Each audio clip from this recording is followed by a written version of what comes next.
it's Tom from Cruising with the 4Bs. Later in this video, we take a look at a rare Costa ship in Southampton, but first, let's take a look at Independence of the Seas.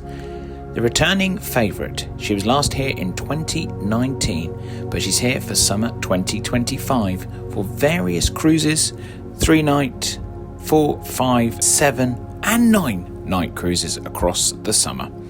She can hold up to 4,000 passengers and she is a fantastic looking ship. So we'll take a look from above now.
Are you heading on Independence of the Seas? Let us know in the comments below. Costa Diadema now.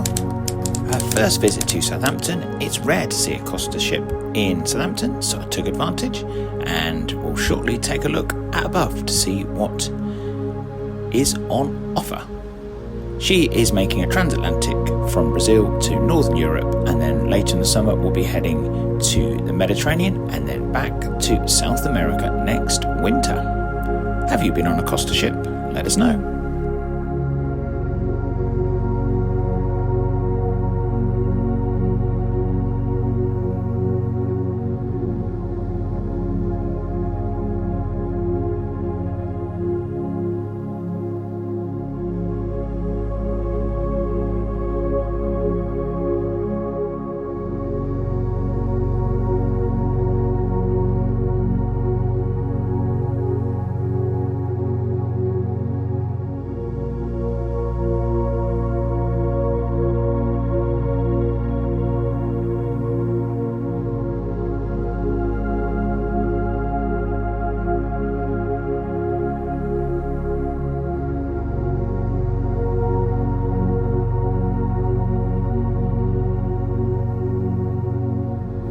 Thanks for watching. Give this video a like, let us know what you think of Independence of the Seas, and click on the screen right now for a 4Bs video.